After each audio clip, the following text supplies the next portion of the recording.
제자들은 예수님을 따라가는 길 가운데 매우 큰 혼란과 그리고 혼돈 가운데 처해 있었습니다. 그들은 모든 것을 버려두고 3년 동안이나 주님을 쫓고 있었습니다. 드디어 예수님과 함께 예루살렘에 도착했고, 이제 그들 앞에 남은 것은 그들이 생각하기에 예수님께서 이제 정치적인 새로운 왕국, 메시아의 왕국을 예루살렘 땅에 새롭게 설립하는 것이었습니다. 제자들의 마음은 격동하기까지 하여서 누가 더 큰 사람인지 서로 다투는 데까지 이르렀습니다. 하지만 주님의 마음은 달랐습니다.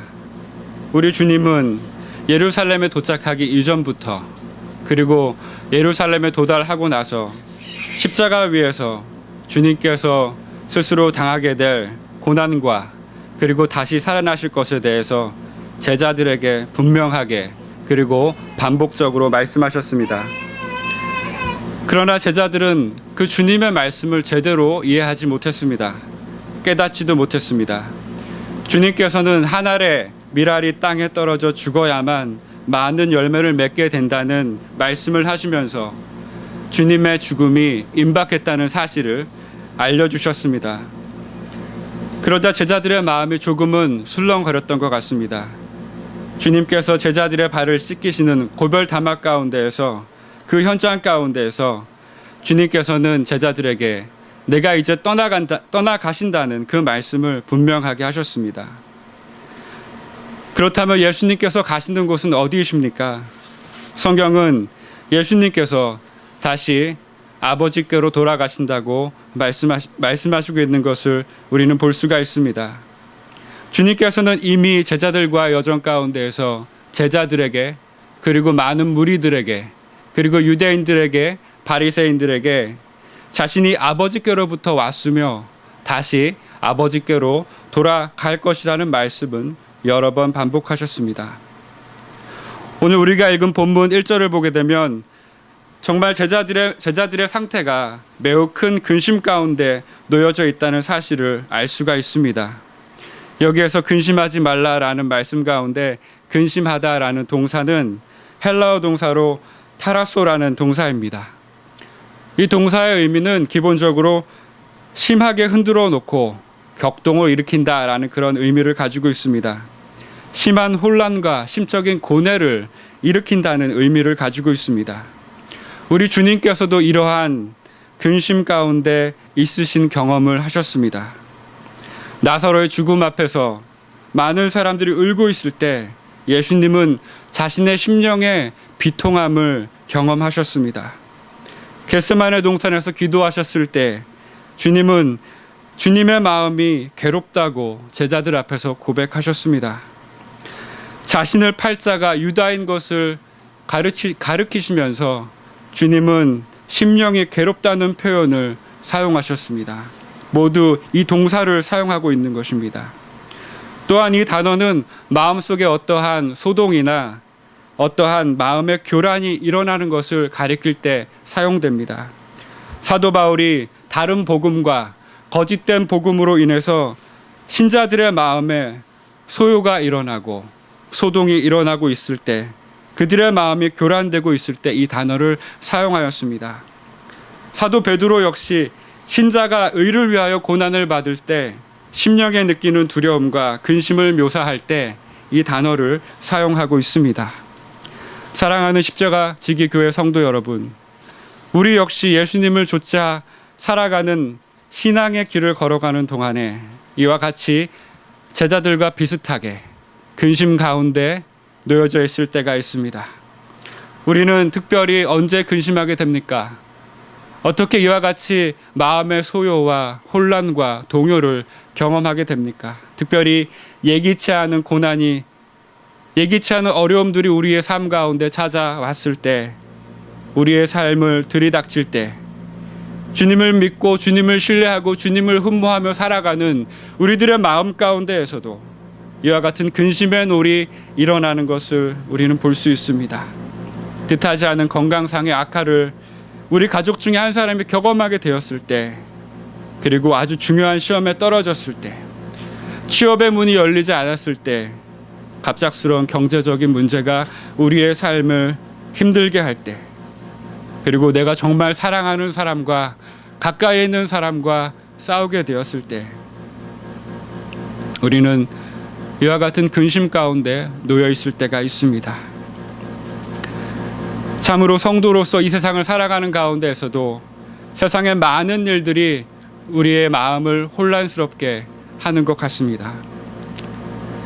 그렇다면 본문에 나오는 제자들이 모든 것을 버려두고 한결같이 예수님을 따라갔음에도 불구하고 그와 같이 그들의 마음 가운데 이와 같은 혼란과 갈등이 그리고 마음의 소요가 일어났던 원인은 무엇이었겠습니까?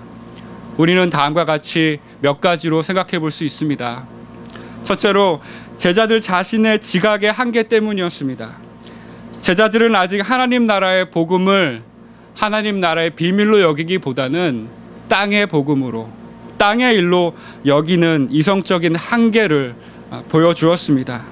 그들이 아직 성령을 받기 전이었기 때문에 어느 정도는 이해할 수 있지만 그들은 아직 하나님의 복음을, 하늘의 일을 생각하는 것이 아니라 자신의 복음, 땅의 일, 어쩌면 육신의 일을 더욱 많이 생각하기 쉬웠을 것입니다.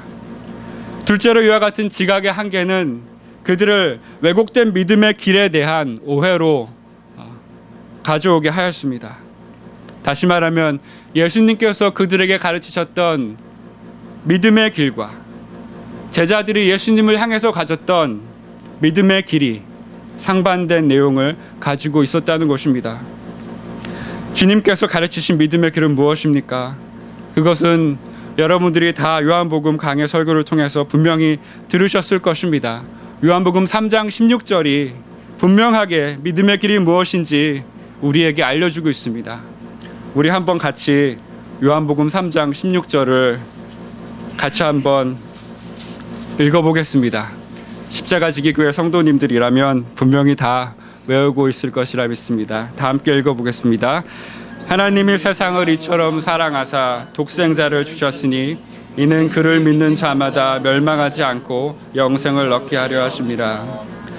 이것은 예수님께서 십자가상에서 우리의 죄를 대신하여 우리를 위하여 죽으시고 부활하신다는 복음을 의미합니다. 이것은 오직 하나님의 아들 주 예수 그리스도를 믿음으로써 영생에 이르고 의롭게 되며 하나님의 자녀가 된다는 사실을 의미합니다.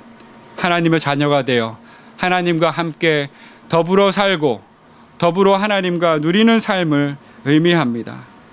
다시 말하면 예수 그리스도와 연합하여 예수 그리스도와 함께 더불어 먹고 마시며 그의 살과 피를 먹고 마시며 은혜를 누리며 동시에 주님이 허락하신 고난과 또 영광에 참여하는 삶을 말하는 복음을 의미합니다. 이러한 일들이 일어나기 위해서는 주님께서 십자가상에서 죽으시고 부활하셔야만 했습니다. 이러한 믿음의 길을 제자들은 아직까지는 분명하고 확실하게 깨닫고 있지 못했습니다. 예수님께서는 분명히 하나님으로부터 오셨고 다시 아버지에게로 가셔야 한다는 그러한 지식에까지는 아직 제자들이 이르지 못했음을 우리는 확인할 수 있습니다. 그들의 마음 가운데는 예수님과 영원히 그 예루살렘 땅 가운데에서 육체로 함께 더불어 살아가면서 육체로 왕노릇하는 그런 이상적인 모습을 그려고 있었을지도 모릅니다. 세 번째로는 제자들이 이와 같이 다른 복음과 거짓된 복음을 그들의 마음 가운데 채우고 있었기 때문에 그들 마음 가운데 다른 복음과 거짓된 복음이 가져오는 육신의 정욕과 안목의 정욕과 이생의 자랑이 그들 마음을 채웠고 급기야 십자가를 지며 살아내는 복음이 아니라 자신의 소욕을 채우기 위한 복음으로 그들의 마음이 전락되어 있었기 때문에 그들은 그와 같은 혼란과 소요와 마음속의 요동을 경험하였던 것입니다. 우리 역시 이와 같이 우리의 생각이 주님의 생각과 다를 때 내가 생각한 믿음의 길과 그리고 주님이 말씀하신 믿음의 길이 충돌할 때 우리 역시 일대의 혼란을 경험합니다. 그토록 주님을 사랑하고 그토록 주님을 흠모하며 따르는 자들에게도 이와 같은 혼란이 일어나는 원인은 우리의 무지 때문일 것입니다. 주님이 누구신지 분명하게 알지 못합니다. 하나님이 어떠하신 분이신지 헤아리지 못합니다. 주님의 분명한 뜻이 무엇인지, 하나님이 어떠한 분이신지에 대한 그 오해가 우리 마음 가운데 믿음의 길을 걸어갈 때 이와 같은 근심을 불러일으킵니다. 그러므로 사랑하는 십자가 지기 교회 성도 여러분, 우리는 항상 주님의 말씀 앞에 우리를 나아가게 하여 우리의 믿음을 주님의 말씀 앞에 비추어 보아야 합니다. 우리가 우리 자신이 만들어낸 우상을 가지고 하나님을 믿고 있는 것은 아닌지, 하나님을 우상으로 섬기고 있는 것은 아닌지, 하나님을 믿는 믿음으로 우리의 자신의 육신의 정욕과 이생의 자랑과 안목의 정욕을 채우려고 하는 것은 아닌지, 우리 자신을 겸손하게 주님께 가져가 주님의 말씀 앞에 우리의 마음을 정직하게 비추어 보아야 하겠습니다.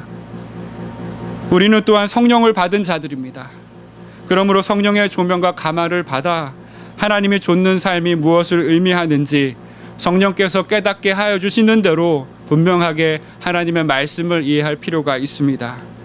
다른 복음이 우리의 마음을 산산조각 내려고 할 때, 우리의 믿음을 없애버리려고 할 때 우리는 이 복음으로 막아설 수 있어야만 합니다. 기도와 말씀으로 하나님의 전신갑주를 우리는 취해야 하겠습니다. 하나님은 아는 것을 대적하여 높아진 모든 것들을 다 무너뜨리고 모든 생각을 사로잡아 그리스도에게 복종하여야 하는 것이 우리가 마땅히 해야 할 것들입니다. 사랑이 많으신 주님은 이와 같이 근심 가운데 있었던 제자들을 그대로 내버려 두지 않으셨습니다. 주님은 제자들을 사랑하시되 끝까지 그들을 사랑하셨습니다. 주님은 제자들의 믿음을 바로잡아 주시려고 합니다. 오늘 본문 1절을 보게 되면 주님은 무엇라고 말씀하십니까? 주님은 제자들에게 하나님을 믿으니 또 나를 믿으라라고 말씀하고 계십니다. 주님은 나를 믿으라고 말씀하고 계십니다. 주님은 바로 자기 자신을 믿으라고 제자들에게 명령하고 계십니다. 다시 한번 우리 믿음의 대상이 주님이시며 우리 믿음의 목표가 바로 주님이심을 우리 주님께서는 제자들에게 다시 한번 말씀하고 있는 것입니다. 바울의 표현을 빌자면 주님은 지금 제자들에게 바른 복음을 선포하고 계시는 것과 같습니다. 복음은 주 예수를 믿는 것입니다. 복음은 무엇입니까? 복음은 주님 말을 신뢰하는 것입니다. 복음은 주님 자신을 신뢰하는 것입니다. 복음은 예수님처럼 하나님 아버지의 명령이 영생임을 아는 것이고 그의 계명을 지키고 주님 말을 사랑하는 것이 바로 복음입니다. 주님은 바른 복음을 선포하시고 2절에서 제자들에게 이렇게 말씀하십니다. 아버지 집에 많은 처소들이 있다고 하십니다. 그리고 주님께서 이 제자들을 위해서 그 많은 처소들, 많은 방들을 예비하시기 위해서 아버지에게 가신다고 말씀하십니다. 실로 예수님의 죽으심 그리고 예수님의 속죄 사역과 대속의 은혜를 통해서 그리스도를 믿는 모든 자들에게는 하나님의 자녀가 되는 권세가 주어졌고 영생과 의로움이 주어졌습니다. 자녀가 아버지의 집에 거하듯이 우리 역시 믿는 자들 역시 예수님의 십자가의 죽음으로 자녀가 된 우리 역시 하나님의 집에 거할 많은 처소들이 있습니다. 많은 방들을 우리는 가지고 있습니다. 이것은 1차적으로 부활의 때에 그와 같이 아버지 집에 거하는 삶을 말씀하고 계신 것으로 우리는 이해할 수 있습니다. 사랑하는 십자가 지기 교회 성도 여러분, 혹시라도 여러분의 삶 가운데에서 처소가 부족하십니까? 여러분의 현재적 삶 가운데에서 방이 부족하여 어려움을 겪고 계십니까? 근심 가운데 놓여져 있다면 부활의 때를 사모해 보시기 바랍니다. 부활의 때 우리에게 주어지는 많은 방들이 우리에게 예비되어 있습니다.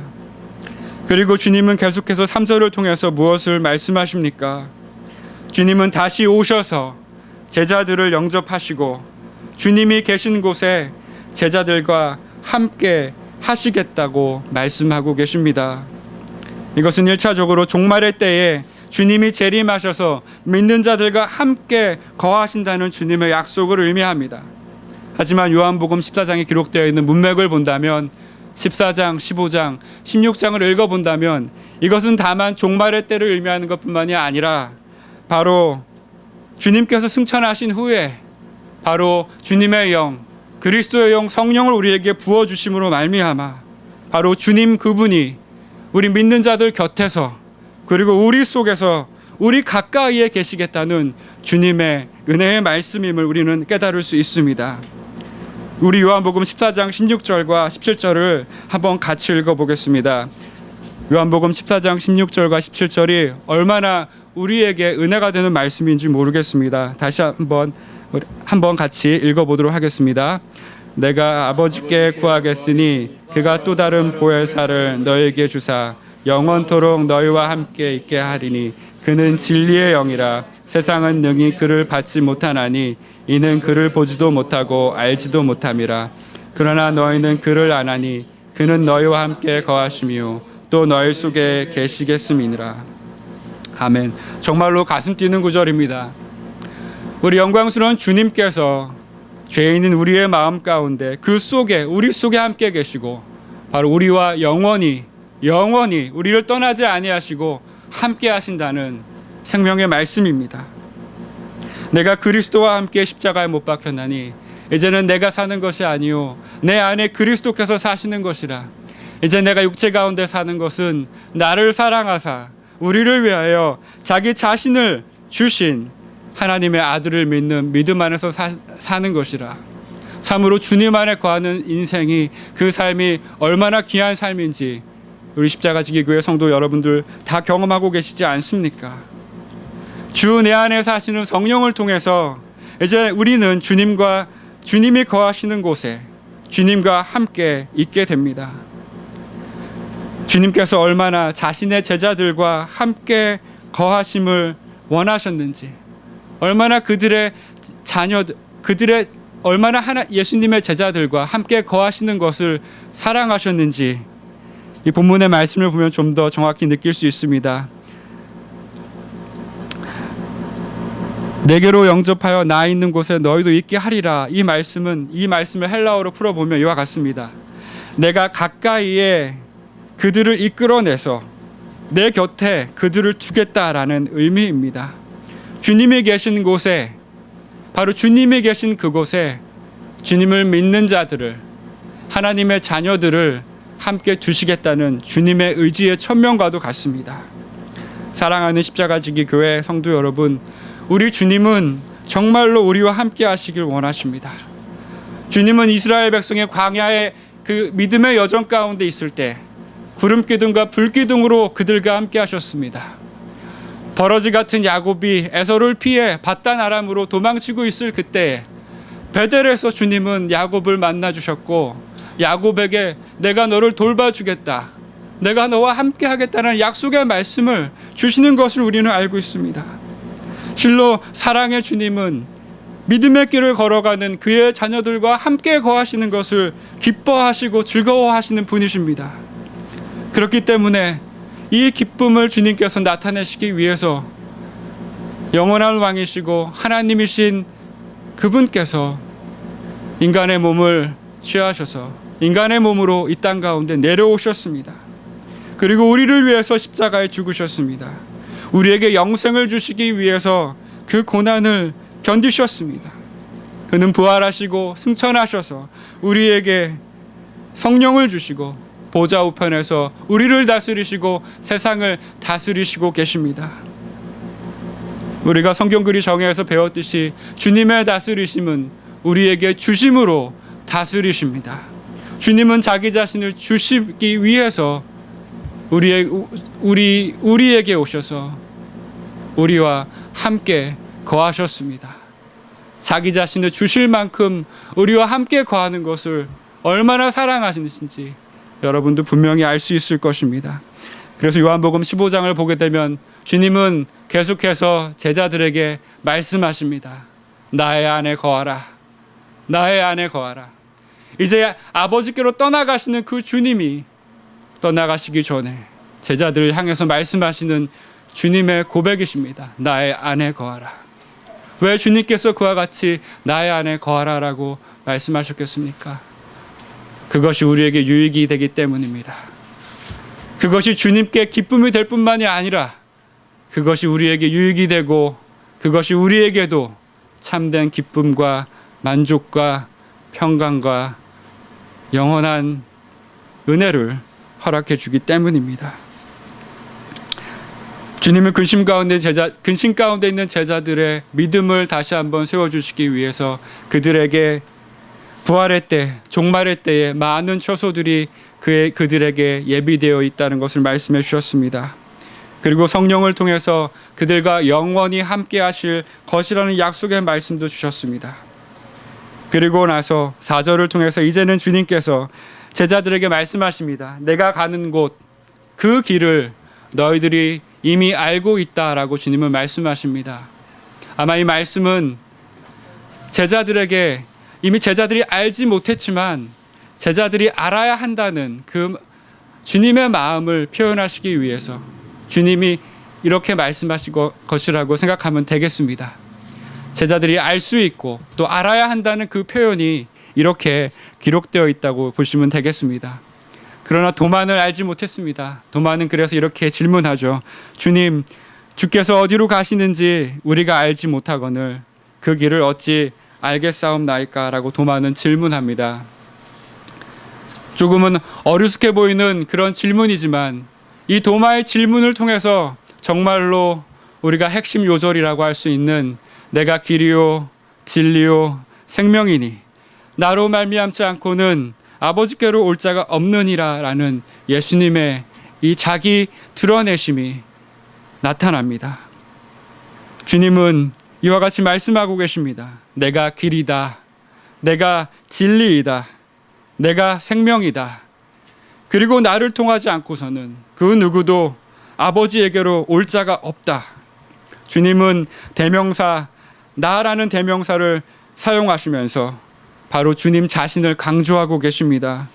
주님은 주님 자신이 길이시며 주님 자신이 진리이시며 주님 자신이 생명 되심을 제자들에게 가르치시고 계십니다. 그리고 주님 자신이 아버지에게 나아가는 유일한 길 되심을 또 한 번 말씀하고 계십니다. 다른 방법은 없습니다. 다른 길은 없습니다. 오직 주님을 통해서만이 가능한 일입니다.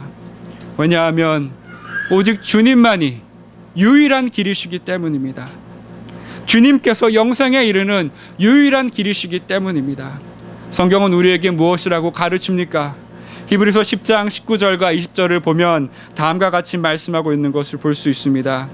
그러므로 형제들아 우리가 예수의 피를 힘입어 성소에 들어갈 담력을 얻었나니 그 길은 우리를 위하여 휘장 가운데로 열어놓으신 새로운 살 길이요 휘장은 곧 그의 육체니라. 이것은 다시 말하면 우리 주님께서 하나님께로 나아가는 유일한 중보자 되심을 강조하고 가르치는 말씀의 구절입니다. 사랑하는 성도 여러분, 성경은 절대로 다른 길이 없다고 분명하게 말씀합니다. 주님께서 신자를 위한 유일한 구원의 문이시고 그 문을 주님이 여셨고 주님께서 생명의 진리가 되신다는 것을 성경 전체를 통해서 우리들에게 알려주시고 계십니다. 이 주님을 믿음으로 인해서 우리는 생명을 얻습니다. 영생을 얻습니다. 하나님의 자녀가 됩니다. 그런데 6절은 바로 예수 그리스도께서 그 생명이라고 또 말씀하고 있는 것을 보게 됩니다. 주님은 생명에 이르는 길일 뿐만이 아니라 주님이 바로 생명이심을 성경은 이야기하고 있습니다.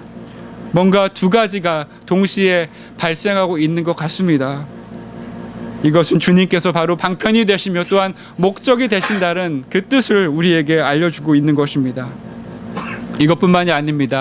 바로 그 다음에 또 다른 목적지가 보여집니다. 바로 아버지께로 가는 것입니다. 아버지께로 가는 것입니다.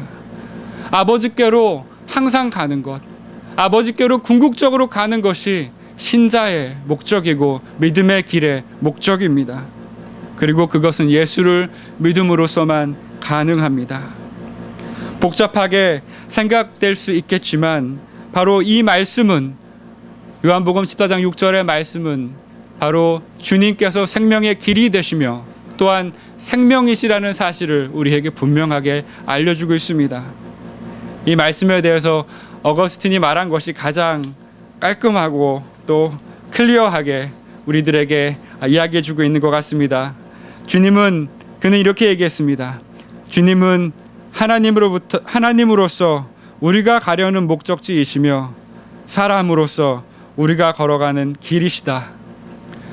아직 부족한 저는 이 한 문장이 가지고 있는 그 깊은 뜻을 다 헤아릴 수 없지만 한 가지 분명하게 알고 있는 것은 생명의 원천이신 하나님께 나아가는 유일한 길은 오직 중보자 예수 그리스도밖에 없다는 사실입니다.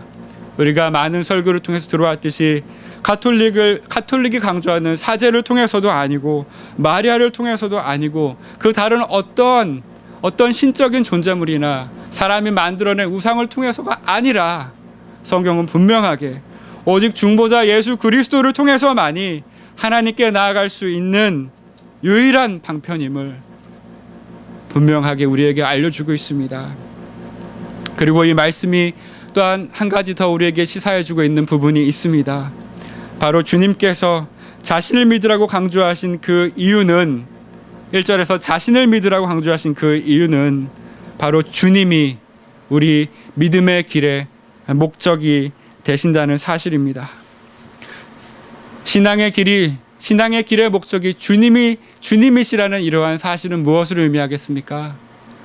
바로 신앙의 길을 걸어가는 그 모습 가운데 우리가 항상 주님과 함께 거하면서 주님과 함께 더불어 먹고 주님이 내 안에 사시고 우리가 주님 안에 사심을 항상 경험하고 누리며 살아가는 것을 의미합니다. 우리는 주님을 사랑함으로써 주님을 위해서 그 어떤 것을 이루려고 하는 그런 목표지향적인 모습들이 많이 있음을 보게 됩니다.